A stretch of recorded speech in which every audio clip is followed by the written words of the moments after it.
दोस्तों, हमारे जीवन में एक टाइम ऐसा आता है जब हम एक बुरे दौर से गुजर रहे होते हैं, तो उस समय हम अक्सर अपनी किस्मत को कोसते लगते हैं और कहते हैं कि हमारी किस्मत फूटी है। ऐसा मेरे साथ ही क्यों होता है? जब हमारे साथ कुछ बुरा होता है, हम आम तौर पर निराश हो जाते हैं और अपनी किस्मत पर दोष लगाने लगते हैं। हम ये सोचते हैं कि हमारे भाग्य में उठापटक लिखी गई है और सब गलतियां हमारे ही जीवन में क्यों होती है। हमें लगता है कि हमारे पास सही चीजों की कमी है, जिसके कारण हम अपने लक्ष्य को हासिल नहीं कर पा रहे हैं। कितनी बार हमने बहुत सी चीज बस ये कहकर छोड़ दी है कि किस्मत में होगा नहीं तो मुझे मिलेगा कैसे। हम तो अपने आप को यहां तक तसल्ली दिला देते हैं कि इसमें मेरा दोष था ही नहीं, मैं और करता भी तो क्या। ऐसे विचार आपके मन में भी आते हैं तो यह कहानी आपके लिए है।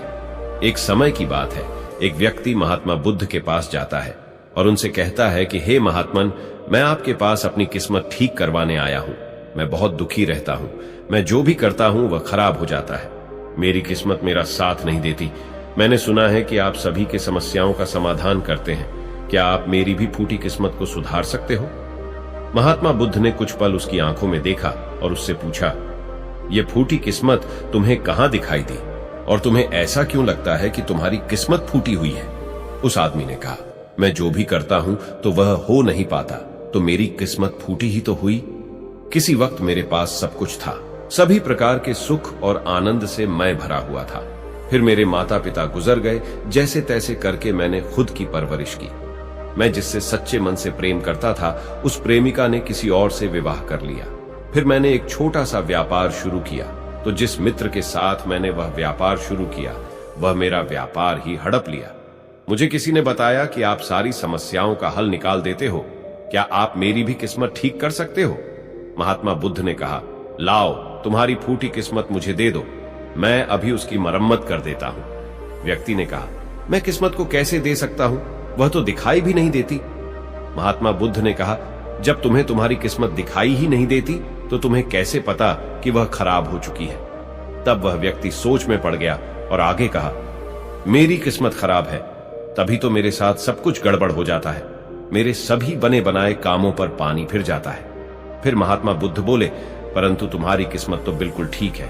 तुम्हारा स्वास्थ्य भी ठीक लग रहा है, तुम्हारे हाथ पैर भी सलामत है, तुम अभी तक मरे नहीं हो। मुझे तो तुम्हारी किस्मत में कोई भी खराबी नहीं लग रही। यदि तुम्हारी किस्मत खराब होती तो तुम बहुत बड़ी बीमारी से ग्रसित होते, तुम्हारा अंग भंग हो जाता है या तो मृत्यु को प्राप्त हो जाते हैं। लेकिन ऐसा तो कुछ भी नहीं है। फिर तुम क्यों कह रहे हो कि तुम्हारी किस्मत फूटी हुई है? व्यक्ति ने कहा, आप समझ नहीं रही हैं, मेरे ऊपर बहुत कर्ज है। लोग रोज मेरे घर धमकाने आते हैं, जिससे मैंने कर्जा लिया है, वह मुझे मारने तक की धमकी देते हैं। मेरा घर भी उन्होंने छीन लिया है और अभी भी मेरे पीछे पड़े हैं, तो ऐसे में मैं कैसे कह सकता हूं कि मेरी किस्मत अच्छी है? महात्मा बुद्ध ने विचारपूर्वक कहा, यह तो समस्या गंभीर है। व्यक्ति ने उदासीनता के साथ कहा, मैं बड़े दुख से गुजर रहा हूं। तब महात्मा ने कहा, लेकिन तुम्हारी किस्मत बहुत अच्छी है कि तुम जीवित हो इस दुख का सामना करने के लिए, और इस जीवन से ही तुम अपनी समस्याओं का समाधान कर सकते हो। व्यक्ति ने कहा, बुद्ध, आप नहीं समझ रहे हो। तब महात्मा बुद्ध ने उससे कहा, समझ तुम नहीं रहे हो, आओ मेरे साथ। महात्मा बुद्ध उस व्यक्ति को अपने साथ पास वाली नदी के किनारे ले जाकर कहा, यह देखो इस बहती नदी को। इस नदी में अगर मैं एक पत्ता गिरा देता हूं तो तुम मुझे बताओ, यह पत्ता किस दिशा में जाएगा? व्यक्ति ने कहा, पत्ता तो नदी के बहने के साथ नदी के दिशा में ही जाएगा। बुद्ध ने कहा, बिल्कुल सही। अब बताओ, पत्ते की किस्मत किसके हाथ में है? व्यक्ति ने कहा, इस पत्ते की किस्मत नदी के हाथ में है, वह जहां चाहे इसे ले जा सकती है। तो महात्मा बुद्ध ने कहा, लेकिन पत्ता अभी तो मेरे हाथ में है, मैं चाहूं तो इस नदी में डाल सकता हूं या चाहूं तो नहीं। व्यक्ति ने कहा, तो फिर इसकी किस्मत आपके हाथों में है, आप जहां चाहे इसे डाल सकते हैं। महात्मा बुद्ध ने कहा, लेकिन इस पत्ते की किस्मत मेरे हाथ में नहीं है, मैं जितना भी चाहूं इस पत्ते को सूखने से नहीं रोक सकता, यह सूख ही जाएगा और मर जाएगा। जब तक यह पेड़ पर था, यह हरा था, इसे ऊर्जा मिल रही थी, लेकिन अब यह पेड़ से अलग हो गया है। अब बताओ, इस पत्ते की किस्मत अच्छी है या बुरी? व्यक्ति ने कहा, अब तो इसकी किस्मत बुरी है, क्योंकि अभी अपने पेड़ से अलग हो गया है और ज्यादा दिन जीवित भी नहीं रह पाएगा, धीरे धीरे सूख जाएगा। महात्मा बुद्ध ने कहा, अभी यह मरा नहीं है, अभी भी है, जीवित है। और लाभ यह है कि अभी यह पत्ता वह सब कुछ कर सकता है जो वह पेड़ से लगे रहकर नहीं कर सकता था। बुद्ध ने वह पत्ता हवा में छोड़ दिया, वह उड़कर दूर जा गिरा। तब बुद्ध ने कहा, देखो, पेड़ पर रहकर भी कभी इतनी दूर नहीं जा सकता था। आज उसने स्वतंत्र होकर उड़ने का आनंद लिया है। फिर वह पत्ता उड़कर नदी में जा गिरा। बुद्ध ने कहा, देखा, अब वह पत्ता नदी में तैरने का भी आनंद लेगा। और अगर तुम ध्यान से देखो तो यह पत्ता कितने ही छोटे छोटे जीवों को अपने ऊपर बिठाकर नदी के एक किनारे से दूसरे किनारे पहुंचा रहा है। इस पत्ते की भी किस्मत अच्छी है, क्योंकि वह अपने नए अवसर को ढूंढने में लगा हुआ है। तुम्हारी समस्याएं तुम्हें उड़ने का अवसर दे सकती हैं, यदि तुम उन्हें सकारात्मक नजरिए से देखो। उस आदमी ने वहां खड़ा होकर महात्मा बुद्ध के बातों पर विचार किया।